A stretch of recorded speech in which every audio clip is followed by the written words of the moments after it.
It's great to see you again. What's up, buddy? It's been so long since I've seen you.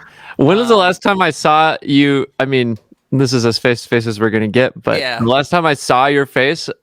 My wedding, probably. Yeah, damn. Really? Oh, my God. Yeah, and I didn't really even get to see you then, so... I know. It's hard when you're getting married. Yeah. It's such a bummer because you have all these friends around you, but you can't spend time with any of them.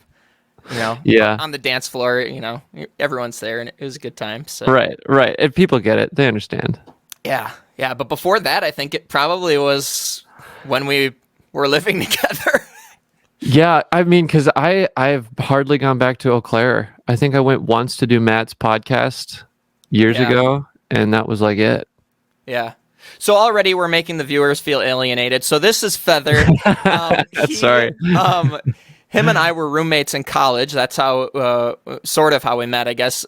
Short story. Both of us are musicians, and Feather is a long friend of mine and also a musician. That's probably the best way to explain what we were just talking about. And yeah, it's I haven't seen each other in a long time, so apparently we're both really shitty friends. So yeah, we're good friends, but we're pretty shitty at being good friends. That's pretty much how it is with musicians, though. It's true, but I feel like we get it. Like, we understand what's going on, and it takes a lot of energy and effort, especially when you're across the country. So, like, right. I highly doubt that either of us has ever thought in the last few years, like, man, I haven't seen the other in a while. They're really shitty. Yeah, absolutely. So that's just how it is. Cool. Okay, so let's start in here with some questions. You go by Feather. Where did that name come from? Feather is a nickname given to me through our... have you had Matt on this? I have a long time ago. Okay, well, yeah, I don't know if anybody watching... there's probably people familiar with Matt Hassemuller of Altoona fame. He bestowed me the nickname Feather. God, this was a long time ago, probably like 2013, 2014, when our friend group started hanging out. Nice. Just because Kyle Culver was involved in that group, if anybody knows him. And I just had Blue Swans on the show, and she was talking about how Matt gave her name, and Kyle Culver's involved with them. So I know, isn't it crazy? Like, in true Matt fashion, he just like he finds a way to like pick something quick and unique and attach it to somebody, and like, I don't know. It's very unique of his name, but Kyle. Well, and then also Kyle Lehman was in the friend group, so there was far too many Kyles, and so it was just easier for confusion's sake to give me the nickname Feather because my last name is Featherstone. Cool. And then you carried that name with you down to Nashville. I did. Which was another one of my questions. You moved to Nashville. You were from Eau Claire, which is why you know all of these people, Matt and Kyle and all of them that we've talked about in several episodes. And so you moved down to Nashville. What made you move down to Nashville? It was something I'd thought about for a while. It was even... briefly, a conversation we had during band life, just, because a lot of people always talk about moving to a bigger city with, more music things, whether that's New York or LA. But there's just something about Nashville, and we had visited Nashville on tour a couple times, and it was always really, really fun, really good vibes. And so it was something that was always kind of on my mind about what's the next step? What does that mean? Does that involve moving, etc.? In the years following when I left the Millennium and started working on whatever the next project was, which eventually became the Feather Project, my friend Joey Russ had moved to Nashville, formerly from the Roll Call, if there's any OG Roll Call fans out there. And he had been living there for about 5 years, and he encouraged me to come down, check it out, in more of the, like, I don't know, writer producer aspect and meet Sure. up with people, try some sessions, just kind of get a feel for what it would look like if I were living here. Yeah. And So so he I gave you did kind of a that. test run of the professional side of Yeah, because Nashville. he was obviously a fan. I had told Yeah. him, it was actually, we had a conversation after we did a Roll Call Picture Perfect holiday reunion show in like 2016 or something like that. Yeah. And after the show, I was just talking to him what was going on, and I was telling him about what I was trying to do, and I didn't know what the next step was or how to go about that, and I felt like I should move. And he's like, "Well, you should just come check it out," And so he helped set up some meetings and all that stuff just to kind of get to know people and get an understanding. And so I did that twice. I took two kind of just stints down here, and went really well. Really enjoyed it. Enjoyed the city. Enjoyed the people. And I was like, I think I gotta move. I gotta do it. Yeah. It just felt right. Yeah, and I just kind of it felt like the next step to kind of move forward in trying to reach the goals that I had set in place Yeah. for myself. And I like that you said that you went down there and kind of tested it out, and you had been there several times. And I think a lot of people, when they think of like, I want to follow my dreams and I want to move to the city, like, Yeah. some people just go. Yeah, that's And so true.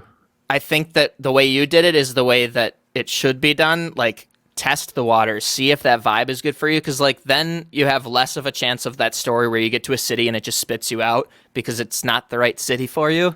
Yeah, I know what you mean, and like there's definitely like, I mean, granted, I only had been to LA once, so it's not like it's hard because you can't go to every city on your list multiple times, and so in some aspect you are taking a leap of faith. Yeah, that's very true. But I do think you should really put some consideration into what it means, and for what your goals are. Like I do, like you're saying, like I want to do music, so I'm gonna go to LA. Like that is often synonymous with doing that, but it's not necessarily the only option, and it's probably going to make a big difference based on the type of person you are, what kind of music you want to do, like all these things, all these factors.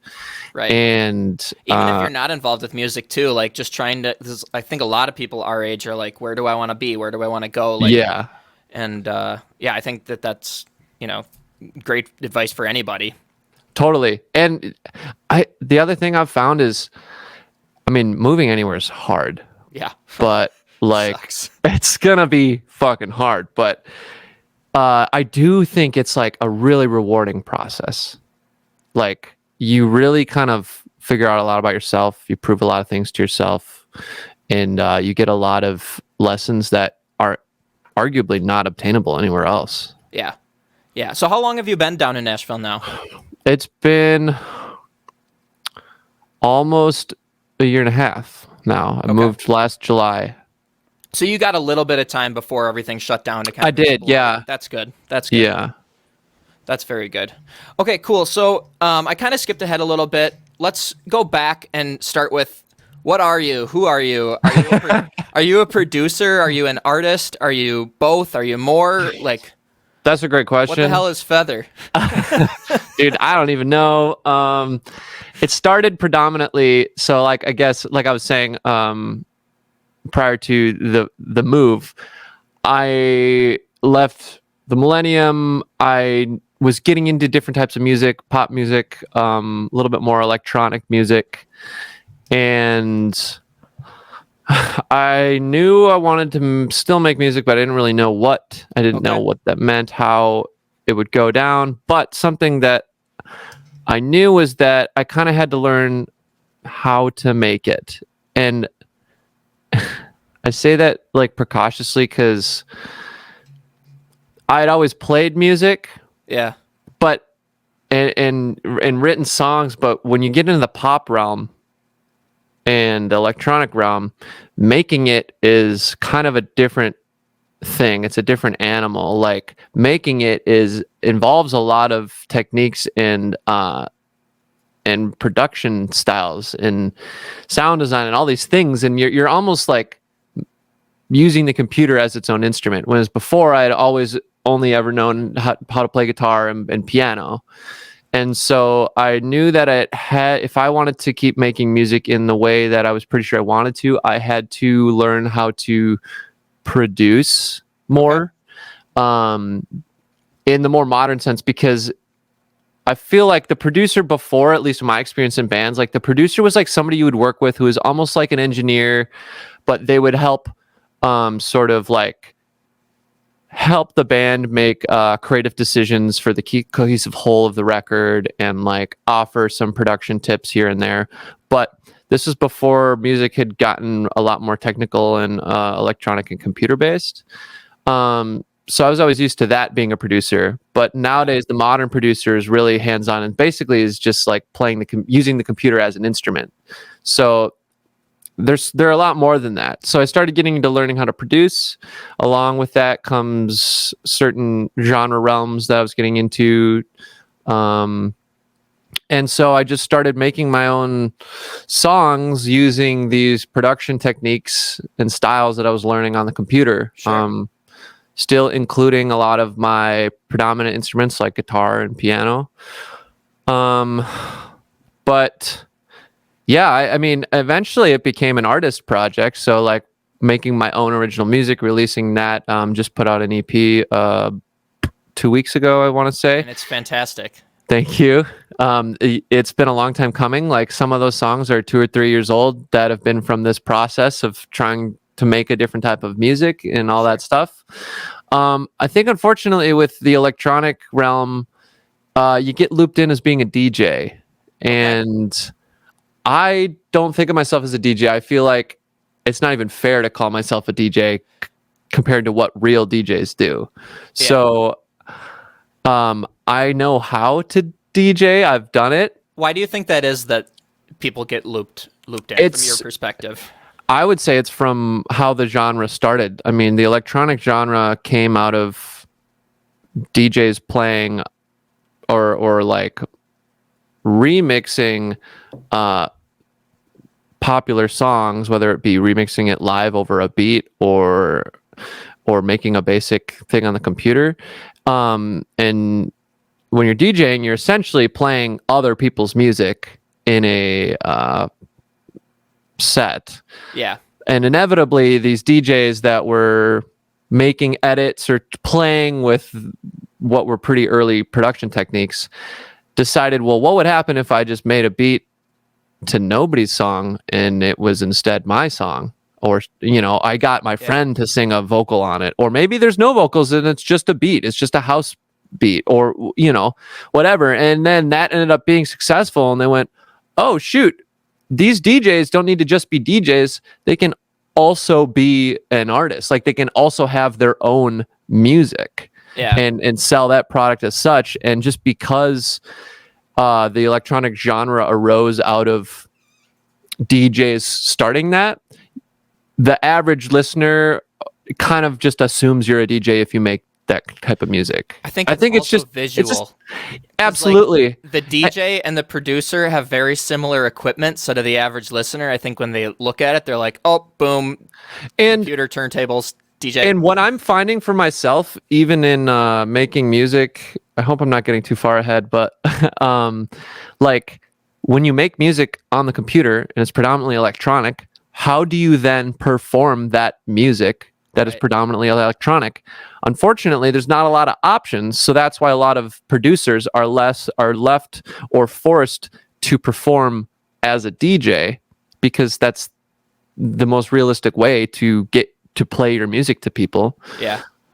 So I think it's weird. They're just kind of interlocked currently, but I bet you this is going to diverge more and more as that ability to perform gets more and more unique and accessible based off the tech.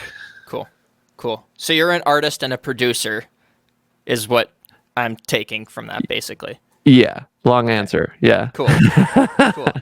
You were a producer. You're going to get zero short answers out of me today. That's just sorry, everybody.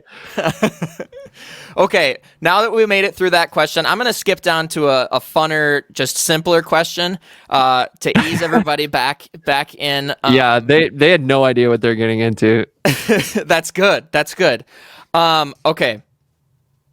What hair product do you use?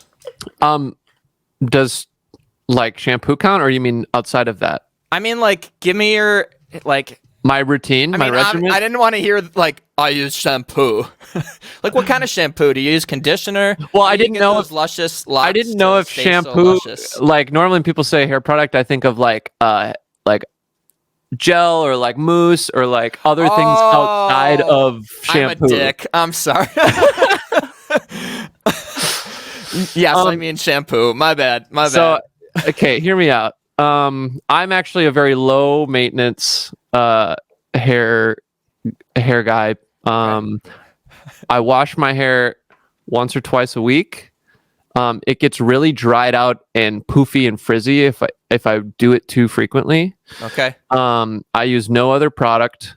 And frankly, the shampoo have been using, I literally just ran out. And it was only using it for convenience sake, was an old bottle of Axe shampoo, which I would not recommend. It's not my preferred choice. I don't like throwing things away without using them up. So I Yeah. just was trying to use it. No, I hear that. I am currently using I think it's called Great Value soap. So I just picture the plainest bottle. yeah, it's like a white bottle that just says soap, and Yeah. it's like an 84 in one bottle. You can Right. use it for you Everything. can use it to Use it clean for. your driveway, for Yeah. your hair, I love that. and that's where I wear a hat. Every day of my life. Oh man. Okay, cool. Now back to some other stuff. So we kind of talked about this, but your brand new EP just came out. I listened to it in full and it's awesome. I really enjoyed it. You worked on it for several years. Just tell me a little bit about it, like wide open. Okay, long answer. Yeah. So yeah, like I mentioned, that this EP is essentially just kind of like a collection of songs that I've made over the past few years of kind of experimenting in this new realm, in producing and in writing songs in another genre. And a lot of the ideas started early, and I just didn't like, mostly with like piano chords and a vocal, stuff like that, and not really knowing where to take them, or often being limited by my abilities as a producer Okay. and how to create a song that I feel like is of a certain standard or caliber that is in the genre. I don't know. Like, Okay. I say that precautiously because there's really no rules, but if you're going to reference other tracks, there are certain fundamental parameters that make it a high quality or professional sounding song. So when you say reference other tracks, you're talking about putting other sounds from other people into your own tracks, correct? Well, I mean more so like if you were to play my song like in a playlist next to other professional artists, like if there's a drastic change in like quality or I don't know how to, Quality, because there's a lot of volume, or things oomph. that make up that. But yeah, it's like when you're listening to a playlist and a song comes that it's like kind of not quite there yet, your ear can tell. It'll stand out, And the average listener can tell. yeah, for sure. And so that's kind of what I meant when like I was saying like the songs just kind of weren't quite hitting a caliber, often because of the limitations of my own Sure. skills. So that's why I just kind of had to sit on these a few of these songs a bit longer than most. But yeah, we got to the point where I felt like I had to put something out. A big part that I've learned for myself is the sharing part of artistry, is sharing what you make and connecting with other people through that process. I guess I didn't necessarily, like, I wasn't like consciously aware of that before. Like, Okay. I could tell I enjoyed it, but I enjoyed it in the moment, not realizing until it was gone that was the reason why I was enjoying it so much, is just that level of human connection, Sure. feeling understood or feeling known as a person. And I think as artists, the way we let people know who we are is with our art and what we create. And so sometimes it's hard to feel known when you don't have anything to share with people. Sure. And so I was kind of recognizing that I was getting to the point where I needed to share something. I was going crazy, like feeling like I was holed up for years. And I was also just preventing my own ability to move forward in the process. And a lot of it was fear-based, that the songs weren't good enough, or they weren't, or people weren't going to like them, etc. So like I kind of just came to the point where I had to put something out, and decided to go through the motions to get that done. Yeah. And it's named Becoming, sort of based off this process that I'm talking about of like, well, one, like for me, setting off into an unknown realm and starting this new, different journey and not knowing the person I was going to become and what that was going to be. And also through the process of realizing these things about myself and these obstacles of trying to feel comfortable enough to share this stuff with people. It's just all of those things that are a constant influence on who on the people we're becoming every day. Like we're in a constant state of change and development. So that's kind of where that comes from. That's really cool. And I think there's a couple of really important things that you said, that if there's any other people out there listening that are interested in becoming musicians or things like that, there's some huge hurdles and different things that you went through that I think everyone goes through. Because you talked about how, one, you were afraid to put stuff out, two, your own skills felt limited when you were looking at your song compared to other songs. And that's a tough hurdle. So I think it's really important to note that, one, you knew when your songs shouldn't be released because they weren't holding up on that playlist. But then once they were getting there, it was a different fear, and you got over that fear as well to put them out. Yeah, that's a good point. There's stages to that. Yeah. It's awareness. And I say that awareness, but in a way that is not inhibited by your ego. Yeah, that's an important distinction. That's a really important distinction, and one that will make all the difference through all of it. And it's a really hard distinction too. Yeah. And I think, at least for me, I made that distinction by making the wrong choice several times. Sure. Yeah, I've been there. Absolutely. Because like there's definitely been times where I've released a song and then I put it on one of my own playlists and I'm listening, and all of a sudden my song comes on and I'm like, oh shit, that one wasn't ready. Yep, it's true. Too. Like, I was just thinking about this. Like sometimes, because I used to be really like go.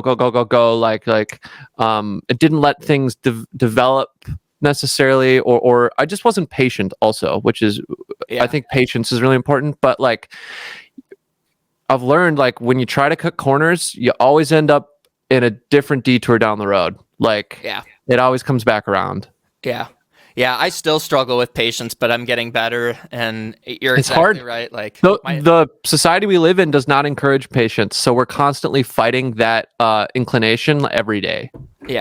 Yeah, and none of the platforms that we work on as musicians accept patience. No, not one bit. It's interesting.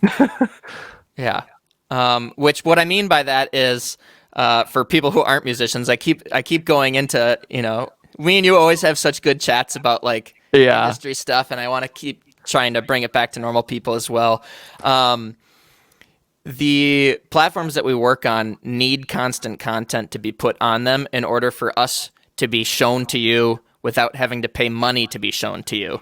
Yeah. At least that's my perspective of it. So it forces us to like have these deadlines, and sometimes it can force us to put content out when we're not ready to put content out, and it is part of the reason I think there's a lot of bad content out there. Oh man, I just see more and more bad content. Like that's I was just listening to a podcast about that, where we're just entering a place where there's more worse content and in more places too. So our like attention span is constantly like fractured, and we're just like, we just can't. It's not great. I don't think it's Do a you recipe find that for it success. changes the way you songwrite? Making content? Yeah, because like, so the reason I asked that is for me, I feel like I am more focused on the first 10 seconds of a song than I have ever been. Like, Oh yeah, I see what you mean. Definitely, I get kind of frustrated about this because I know what you mean. Like they always say, like, oh, if you can't pull the listener in the first 10 seconds on a playlist or whatever, like, and yeah, I mean, I get why that's a thing and it's true, but I'm also just so like I kind of just don't care. sure. And I fight. Me and my manager kind of struggle with this because he'll always tell me to trim the beginning of a song, trim it 2 measures, 4 measures, and I'm always like, why?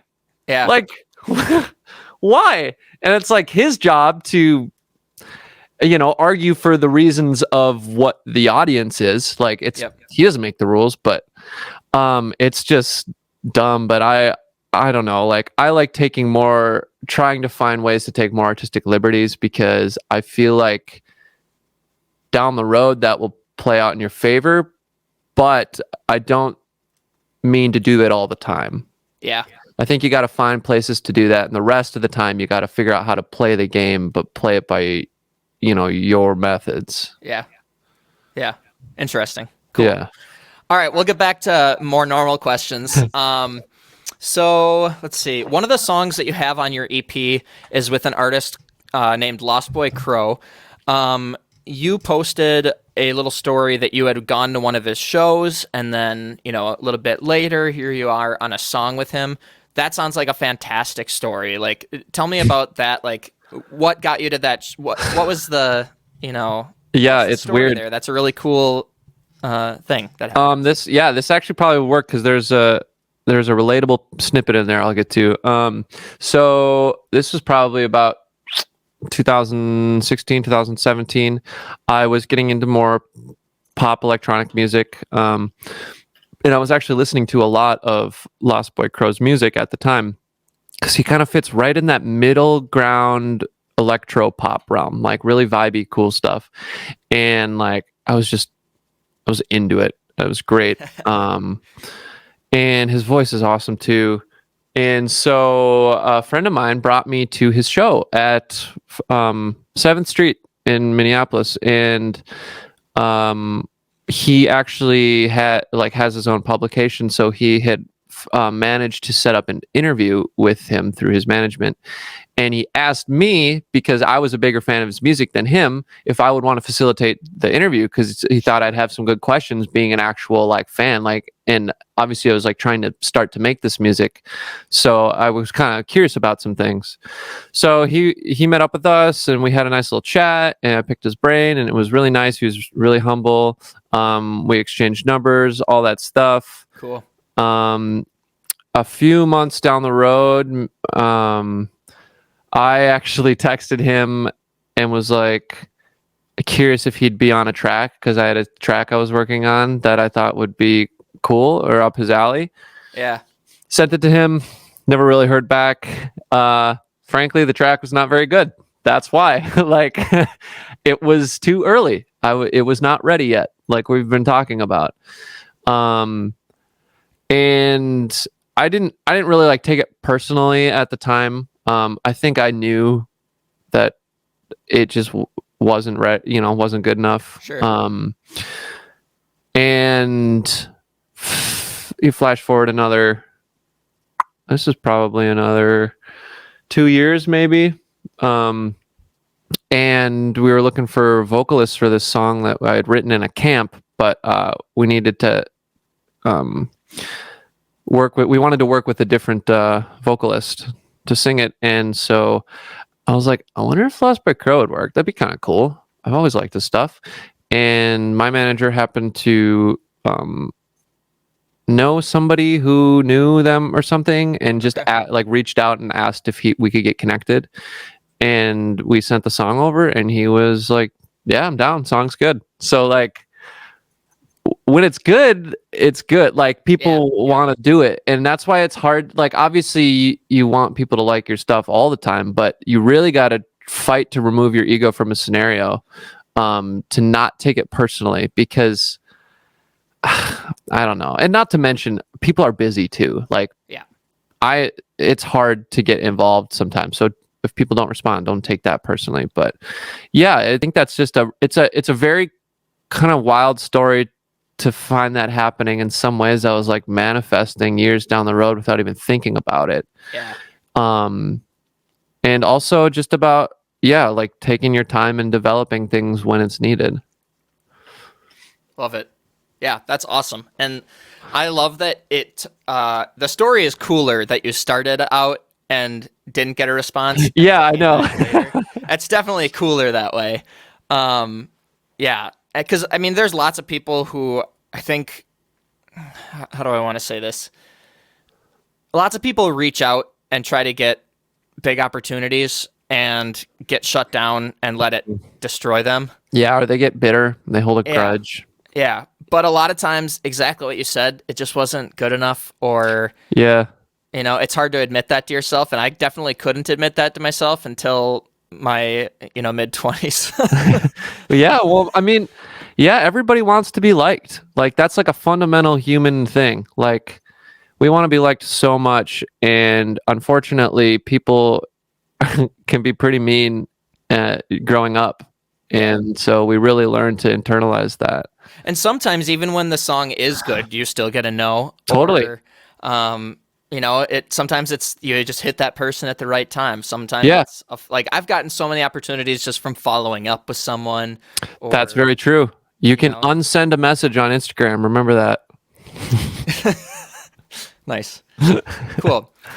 Okay, so let's see. We talked about moving to Nashville. Oh, I had one more question about being in Nashville. So we talked about how you went down there. You kind of experienced the industry down there. From an outsider perspective, people think of Nashville as country. Like first thing you think of when you think of Nashville is country music.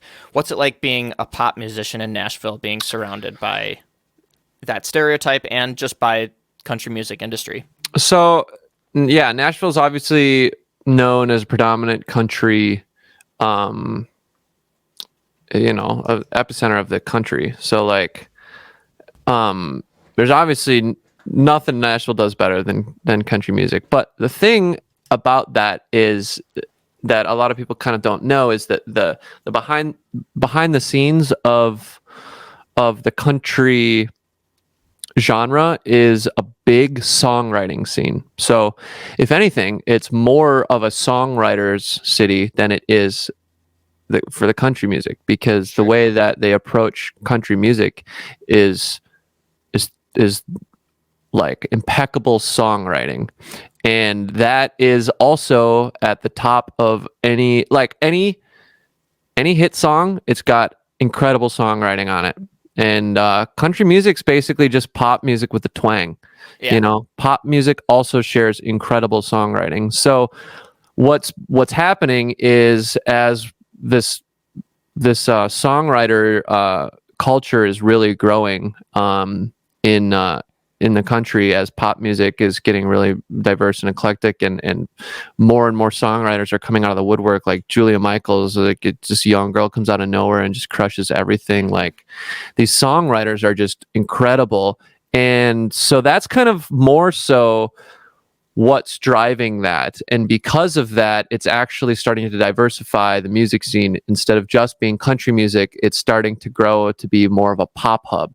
LA is definitely a bigger pop hub, but Nashville's really coming up. I've been hearing a lot of things about people leaving LA and coming to Nashville instead. I mean, I'm not totally familiar with why. I don't know if it's just a smaller city. Like I know LA obviously has a lot of other things going on, so I'm sure there's kind of political things that are just exhausting to deal with, but it's mostly about the songwriting. And so I've enjoyed being around some really incredible songwriters, because songwriting is definitely a weak point for me, because I mean, I've obviously been focusing on production elements instead, but songwriting's really hard, and to write really good songs it takes a long time and a lot of craft. And so I'm excited to be in a city that has a great scene for that. And I'm really excited to see how the city grows in terms of the pop and even electronic realms, because I think it's going to get more and more diverse. Awesome. That's a great answer. I like it. Yeah, I know a lot of people, and understandably so. It's been country music, but it's really, I think, gonna be changing pretty soon here. Awesome. And speaking of your music again, you have posted that your songs are DMCA free. What does that mean to the average person or to a content creator? So I'm not super hip in the appropriate lingo or details of restrictions for predominantly this is for Twitch based like artists or streamers and stuff, but basically they with the influx of streaming going on, they've started cracking down on the legality of what songs can or cannot be used in content, live streams, even in YouTube videos, etc. And so I've made all of mine DMCA free. I think DMCA is just the like ruling or law, copyright law for the streamers. All I know is it's been really hard for them lately, and they've been saying their videos get flagged, taken down, all this stuff because of certain songs being used, and so it's kind of sounds like it's a difficult time for that. And with a lot of people being at home and because of work and COVID, and like whether it's for a hobby or career or whatever, like there's a lot of streaming going on, and I kind of figured like, why not? Like I mean, I make vlogs from time to time when I can, and I know how difficult it is to find like decent songs you actually like that sound good in your videos. And if anything, it just gets my songs heard to more people. Like, and not, I don't know if that's a selfish reason, but if anything, I kind of approach it more as like a symbiotic like relationship. I think that's the way I look at it. Because I think that's really the future of what's going on here is, I mean, even if you look at just music on its own, the rate of collaborations that artists do with each other now is tenfold what it was 10 years ago. Like, absolutely. Growing up, collabs were few and far between.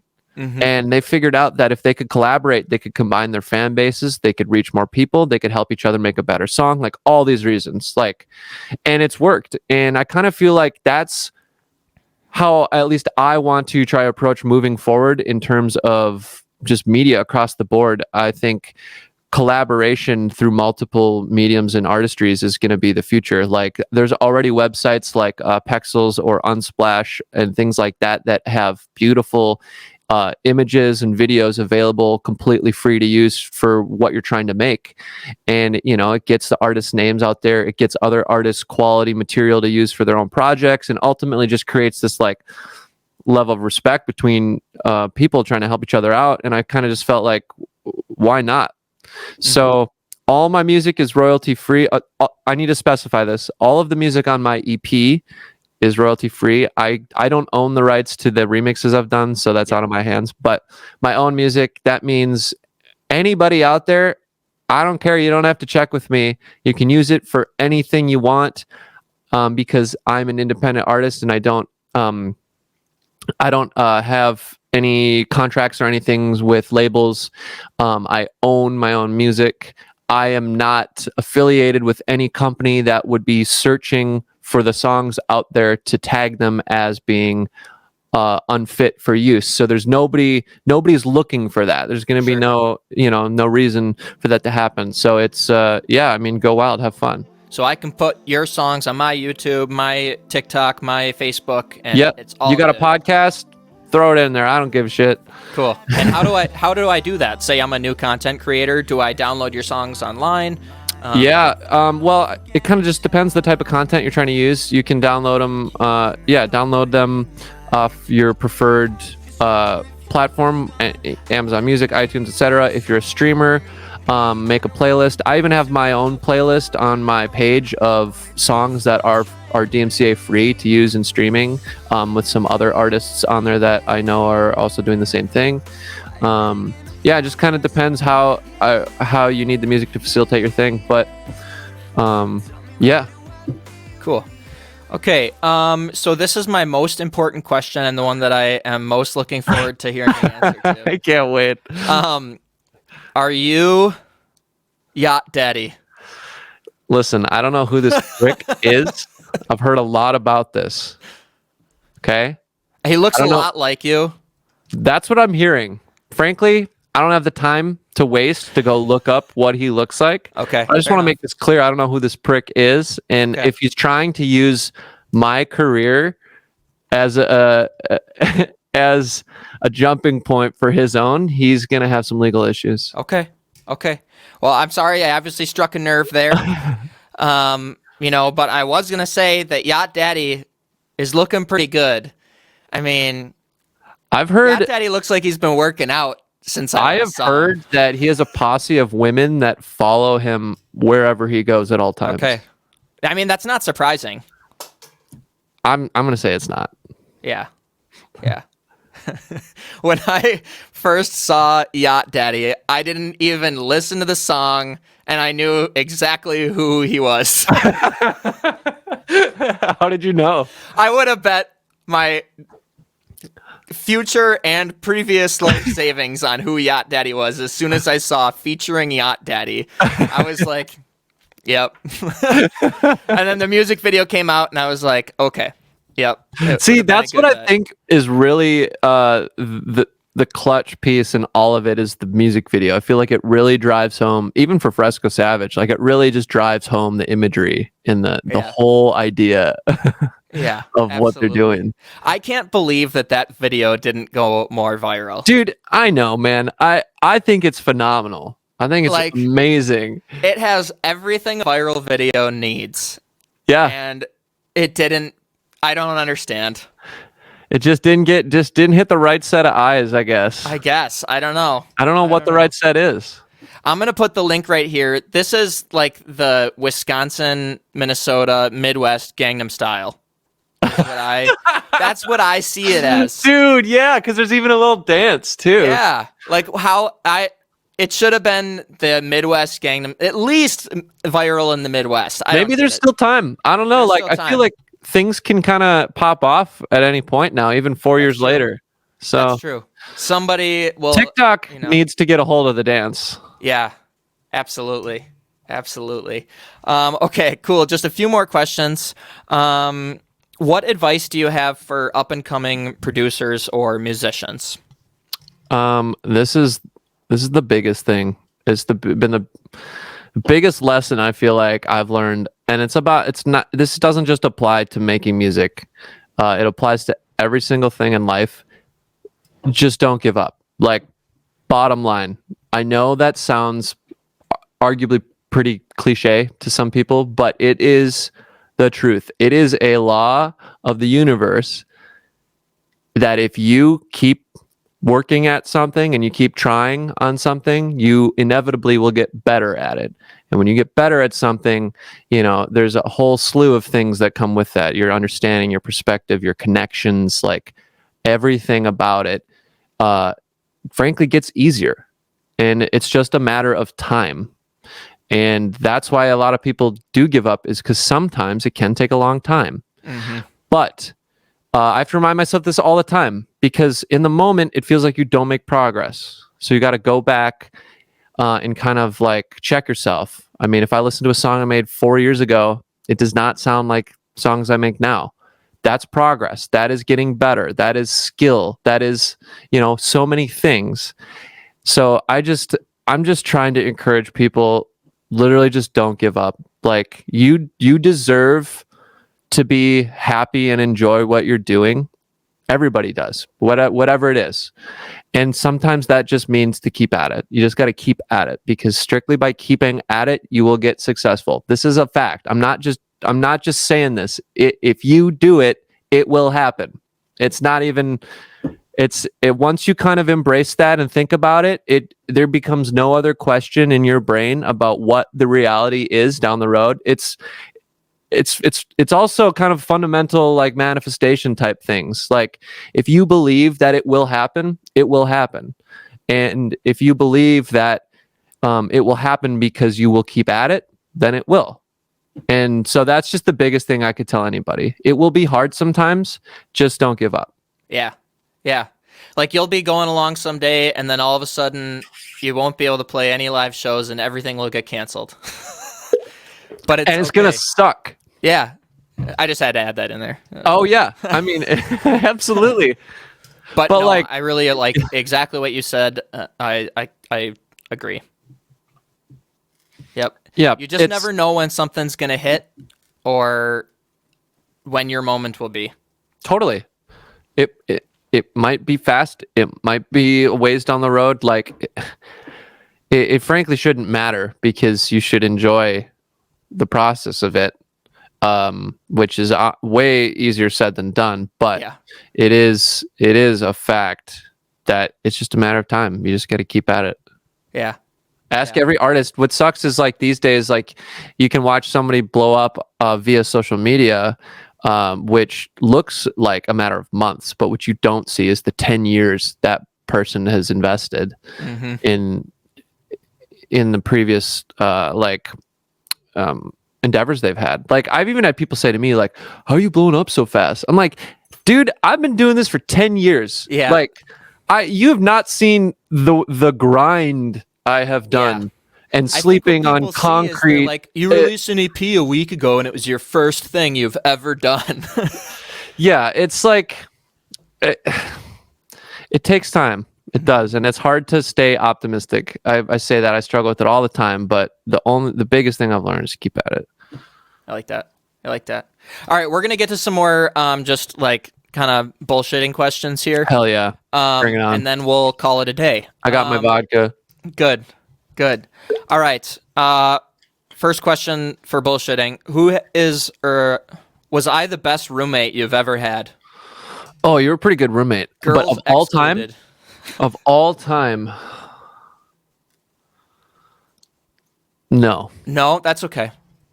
I lived with a couple dudes when I lived in Madison for college, and they were very good roommates. Okay.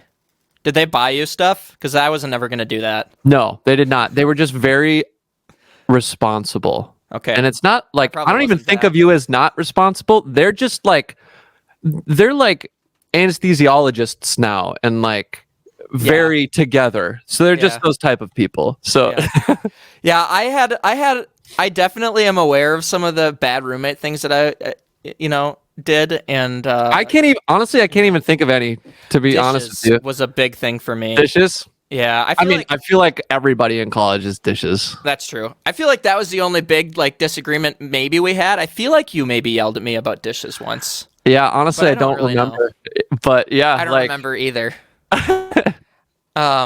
Yeah, what I do remember and what I miss is coming down, and when you guys I would like sort of come to some of the nights, but you guys used to have those nights where you'd watch like what B-rated movies. Oh yeah. Like I don't even remember what they're called. Totally. But, like stuff Thanksgiving or Troll 2. Yeah. And then you used to like follow these actors and actresses on Instagram, and they'd have like 50 followers. And that was fun. We went through a bunch of those. Yeah. That was just good stuff. I know. I do miss a lot of that camaraderie. Like, it's weird. I'm such a different person from then that it's hard to even remember some of that stuff because I almost think of it as it not being me. Like, it's just my headspace is so different now that I just don't even know. Yeah. That was then. Yeah. But yeah, I do miss the camaraderie. I do like that about roommates. I like the socialness. Yeah. Yeah, I do miss, like, I don't know if it's because we formed, like, because at that point in our life, we were still figuring a lot of stuff out and not as confident, like, but, like, the friendships from that time are just so special and ingrained. Yeah. That it's hard to make friends like that now. It is. It's really difficult. I think that's a huge obstacle for adults to deal with. It's it's rare. It takes a lot of work. It's doable, but it's hard. Yeah. But part of just fumbling your way through life with other people causes really good relationships. True. Absolutely. There's a few memories, and I'm not sure if I should bring them up or not. I don't care. Okay. My favorite memory of living that house is the one night that me and Evan came home from a gig, and we walk in the house, and it's you, some other people, and like it was just a party, and everyone was in their underwear. And I just remember walking in and being like, "This is fantastic." Were we playing like beer pong or something, or were we just like hanging out being weird? You're just hanging out being weird because we stepped in and we were so tired. Yeah, it was really late at night, and you came in and everyone's just in their underwear, dancing around, taking shots. We were like, "What the hell's going on?" And you were just like, "Underwear party, man!" Damn, I need to have more underwear parties in my life. I think. Yeah, absolutely. That was just good stuff. And I think I went to bed. I was so tired. Dude, I get it. Especially after you guys were driving too, like decent length some nights. It's just it's exhausting. Yeah. Yeah. And now you look back and it's like, why didn't I join the party? And I know. I know what you mean. I try to catch myself in those moments these days and I'm like, don't do it. But probably in my head I was like, oh, there'll be another underwear party tomorrow. It never was again. Yeah. Thought that I'd be fine by now, that you'd be out of my mind. Thought I would forget the sound of your key in the door at midnight.